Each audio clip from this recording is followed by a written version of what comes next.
ও পয়গম্বর, যেই যুবকটা আপনার কাছে আসছিল আপনার কাছে মাপ চাওয়ার জন্য, এই যুবক তাকে ক্ষমা কি করতে পারে?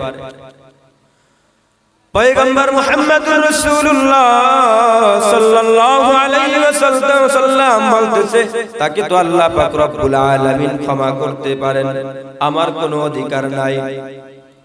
জিবরাইল ডাক দিয়া বলে, রে পয়গম্বর,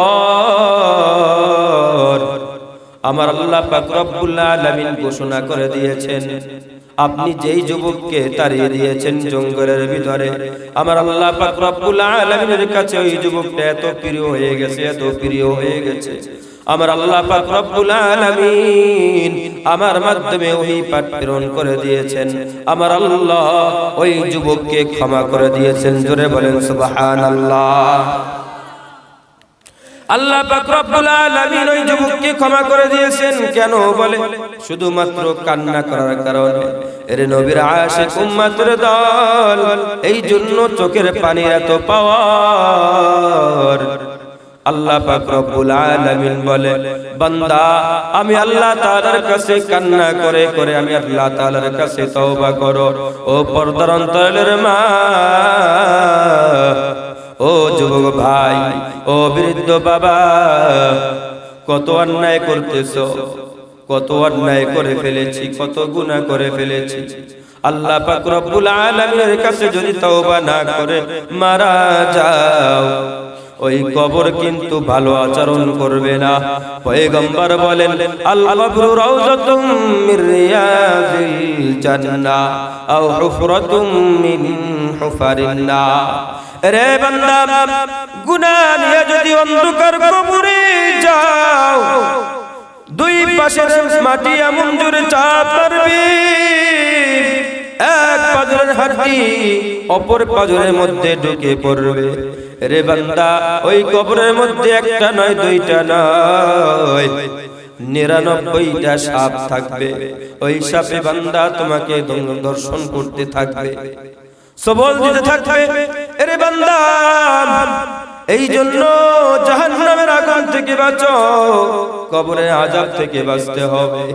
আল্লাহর নবী বলেন, ও মা, ও পর্দার অন্তরের মা, আল্লাহর নবী বলেন, যেই মা তাদের ভিতরে 4টা গুণ থাকবে, আল্লাহ পাক রব্বুল আলামিন বলেন, এই মা যখন মৃত্যুবরণ করবে, মৃত্যুর সাথে সাথে তার জন্য জান্নাতের 8টা দরজা খুলে দিবেন। সুবহানাল্লাহ। কয়টা গুণ বলেন? 4টা গুণ। যাদের ভিতরে, যেই মা বোনদের ভিতরে 4টা গুণ থাকবে, আল্লাহ পাক রব্বুল আলামিন ওই মা মৃত্যুবরণ করবে, সাথে সাথে তার জন্য জান্নাতের 8টা দরওয়াজা খুলে দেবেন। বলেন সুবহানাল্লাহ। আল্লাহর নবী বলেন, আল মারআতু ইযা সাল্লাত খামসাহা ওয়া সামাত শাহরাহা ওয়া আতাআত বা'লাহা ওয়া আহসানাত ফারজাহা ফাল আই মিন আবওয়াবিল জান্নাতি শাআত। আল্লাহর নবী বলেন, যেই মাদের ভিতরে 4টা গুণ থাকবে, আল্লাহ পাক রব্বুল আলামিন তাদেরকে জান্নাত দান করবেন। 1 নম্বর গুণ, 1 নম্বর গুণ, আল মারআতু ইযা সাল্লাত খামসাহা। 1 নম্বর গুণ হচ্ছে 5 ওয়াক্ত নামাজ। 1 নম্বর গুণ কি? জোরে বলেন। 5 ওয়াক্ত নামাজ। এরে মা, 5 ওয়াক্ত নামাজ যদি তুমি আদায় করতে পারো, আল্লাহ পাক রব্বুল আলামিন তোমার আমলনামায় শুধুমাত্র 5 ওয়াক্ত নামাজের সওয়াব দান করবে না, আমার আল্লাহ পাক রব্বুল আলামিন তোমার আমলনামায় 50 ওয়াক্ত নামাজ আদায় করার সওয়াব দিবেন। সুবহানাল্লাহ। মকুন সুসতি নামাজে পঞ্জগানা ফাওয়াইলুল লিল মুসাল্লিন আল্লাযীনা মুমিনারা ইনামাজ ইমদাদ দাব ইস্তাঈনু আয়াতি কুরআব খা আয়াতে কদ আফলাহা রায়াদকুন গৌর কুন্দর মানি আজদিল সাদিকুন। এক নাম্বার গুণ কি? 5 ওয়াক্ত নামাজ। 2 নাম্বার গুণ হচ্ছে ওয়াসামাত শাহরাহা। 2 নাম্বার গুণ হলো রমজানের রোজা।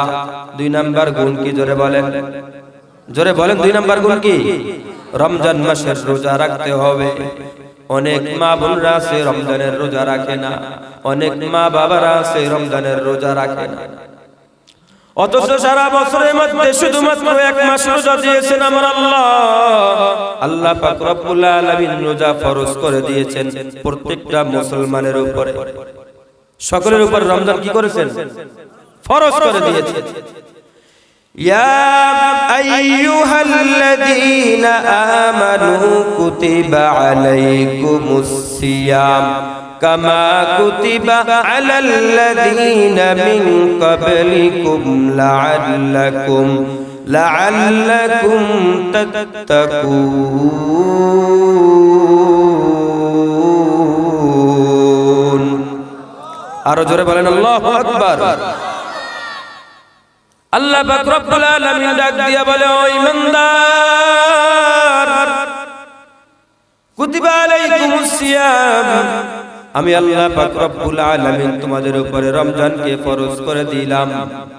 আল্লাহ পাক রব্বুল আলামিন সকলের উপর রমজান মাসকে ফরজ করে দিয়েছেন।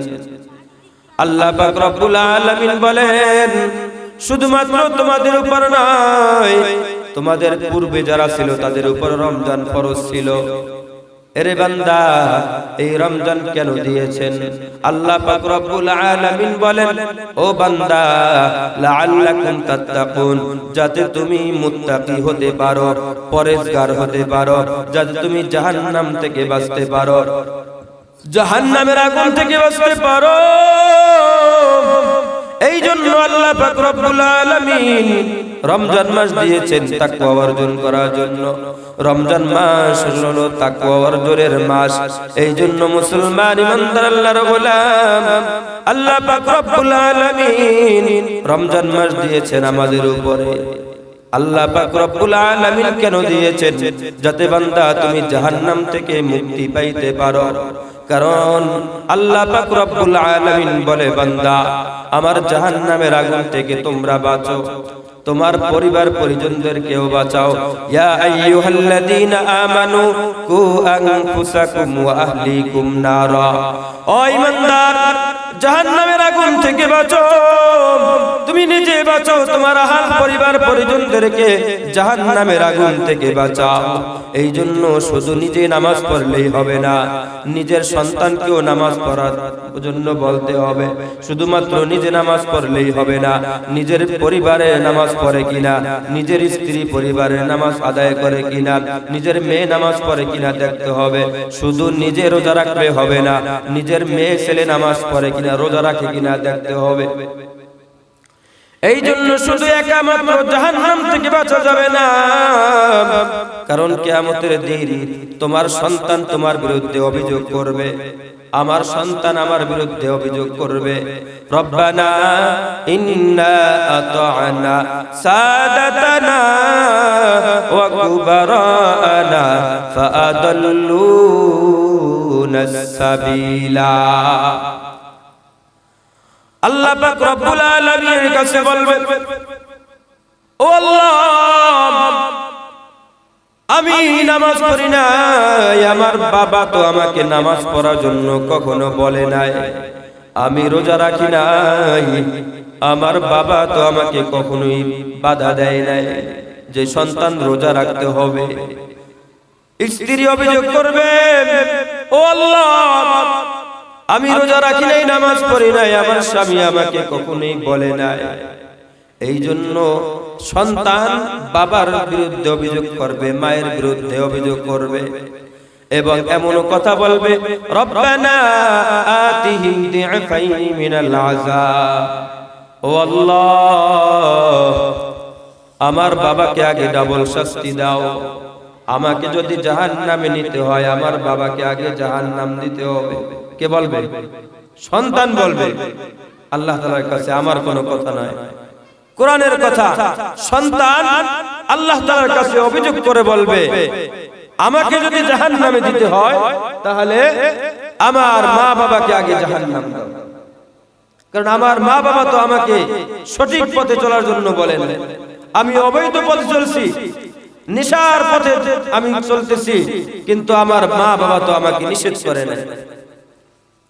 এই জন্য মুসলমান ইমানদার আল্লাহর গোলাম, গুনাহ থেকে বাঁচো, নাফরমানি করিও না, আল্লাহ তাআলার সাথে নাফরমানি করিও না, মা বাবার সাথে নাফরমানি করিও না।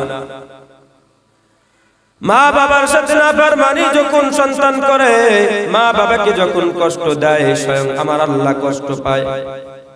কি কষ্ট পায়? আল্লাহ কষ্ট পায়। আল্লাহর নবী বলেন, রিদার রাব্বি ফি রিদাল ওয়ালিদাইন ওয়া সাখাতুর রাব্বি ফি সাখাতুল ওয়ালিদাইন।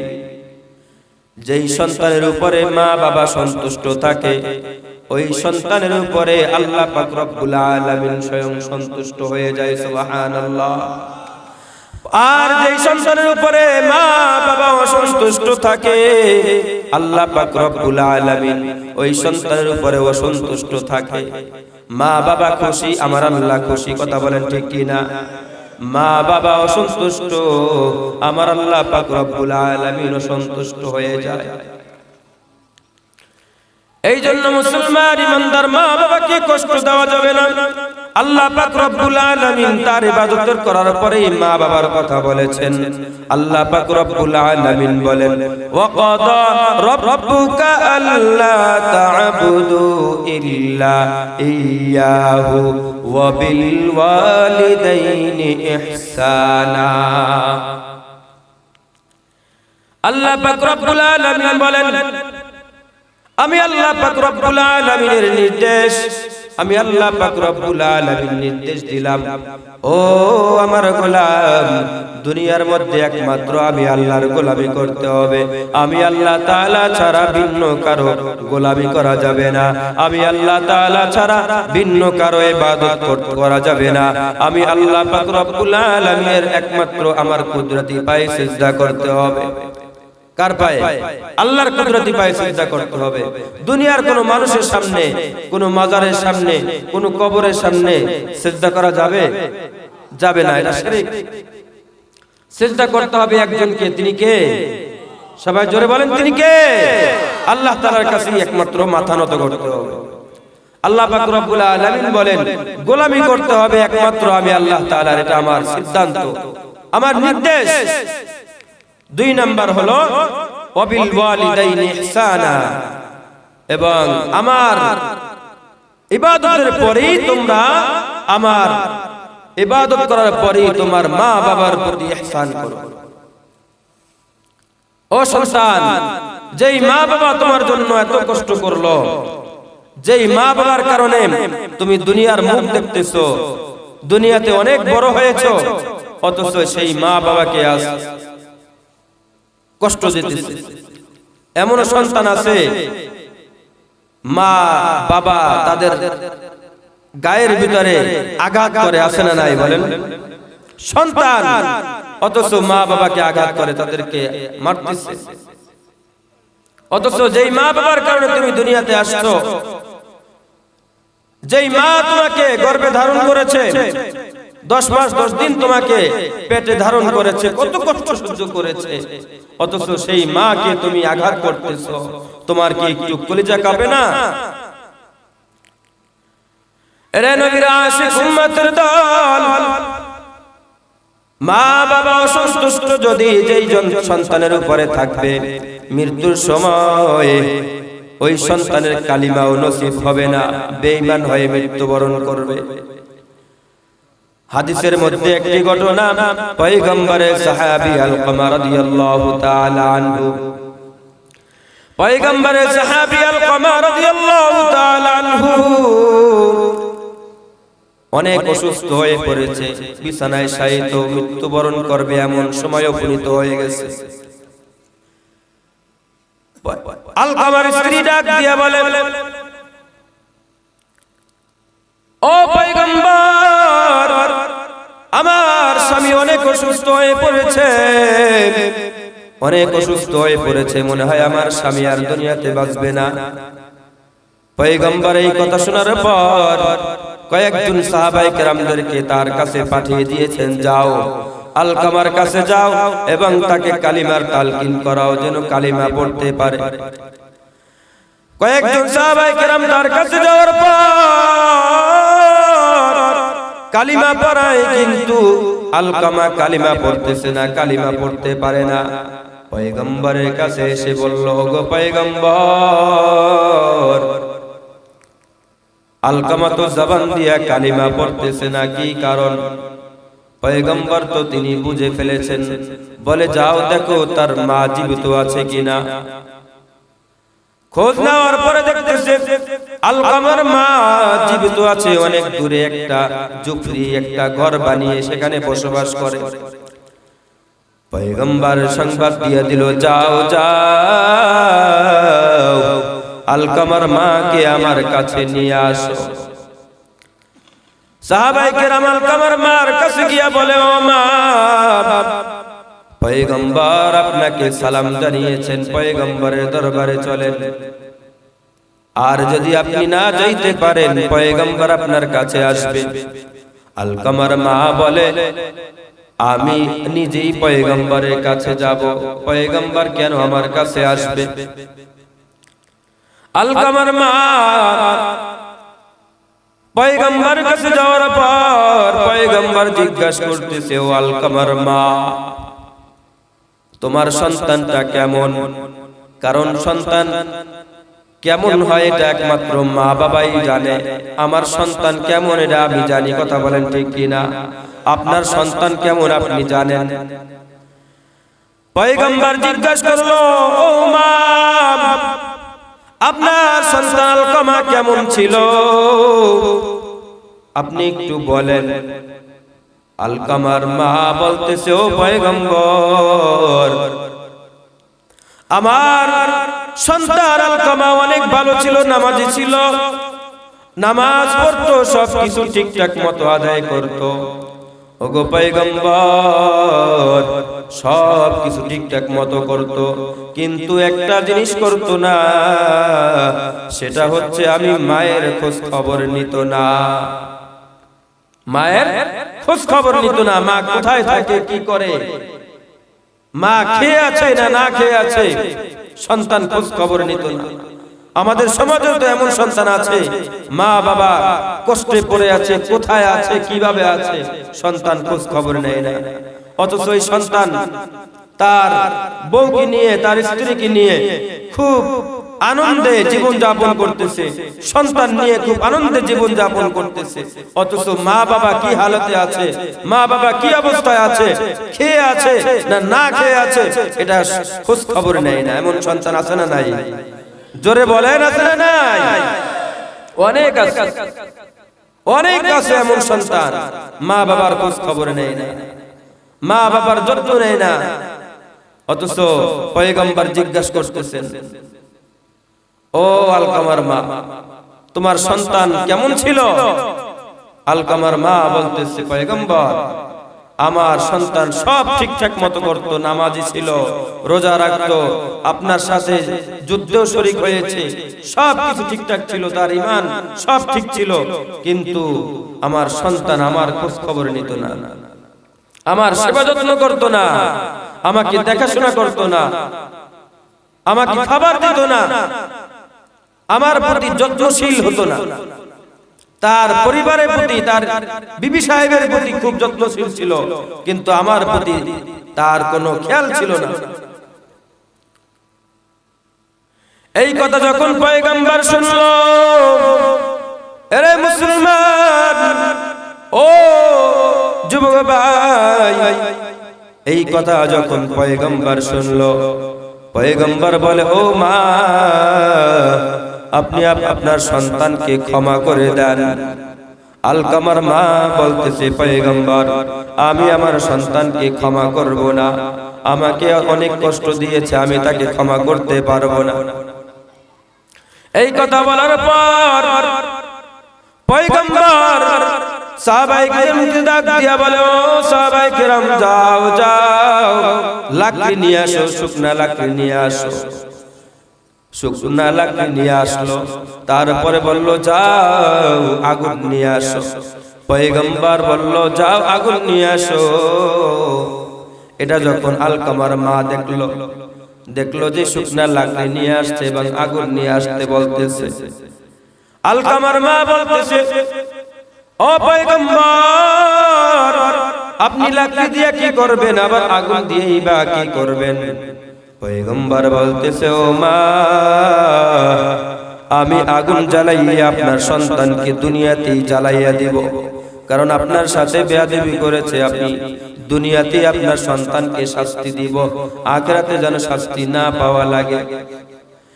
এই কথা যখন আলকামার মা শুনতে পাইল, শোনার সাথে সাথে বলতেছে, পয়গম্বর, আপনি আমার সন্তানকে আগুনে জ্বালাইবেন, আমি এটা সহ্য করতে পারবো না। আমি মা হয়ে আমি এটা সহ্য করতে পারবো না। অথচ আমি মা, এই সন্তানকে কত কষ্ট করলাম, পেটে নিয়ে আমি কত কষ্ট করেছি। এই সন্তান যখন আমার পেটের ভিতরে ছিল, এই মা কত কষ্ট করেছে। ও সন্তান, তুমি যখন তোমার মায়ের পেটের ভিতরে ছিলা, তোমার মার পেটের ভিতরে বসে তুমি পেটে লাথি দিয়েছো। তোমার মা খাবার খাওয়ার জন্য বসছে, খাবার খাইতে বসছে, হঠাৎ করে পায়ের পেটের ভিতরে ব্যথা শুরু হয়ে গেছে। খাবার সেরে তখন মা সরে গেছে। স্বামী ডাক দিয়া বলে, ও বিবি সাহেব, তুমি কোথায় গেলা? স্ত্রী ডাক দিয়া বলে, ও গো স্বামী, আমার পেটে এমন ব্যথা উঠেছে, আমি আর এখানে বসতে পারি নাই, খাবারও খাইতে পারলাম না। ও গো সন্তান, ওই মাকে কেমন করে তুমি কষ্ট দাও, এই বাবাকে কেমন করে কষ্ট দাও। অথচ আমার আল্লাহ বলেন, যেই মা বাবা তোমার উপরে সন্তুষ্ট থাকবে, তোমার জন্য জান্নাত। বলেন সুবহানাল্লাহ। আর যদি তোমার মা বাবা তোমার উপরে অসন্তুষ্ট হয়ে যায়, তাহলে তোমার জন্য জাহান্নাম অবধারিত হয়ে যাবে। আলকামার মা বলতেছে, রে পয়গম্বর, আপনি আগুনের মধ্যে জ্বালাবেন, এটা আমি সহ্য করতে পারবো না। আমি মা হয়ে এটা কখনোই মানতে পারবো না। ওগো পয়গম্বর, আমি আমার সন্তানকে আপনাকে সাক্ষী রেখে বলতেছি, আমি আমার সন্তানকে ক্ষমা করে দিলাম। বলেন সুবহানাল্লাহ।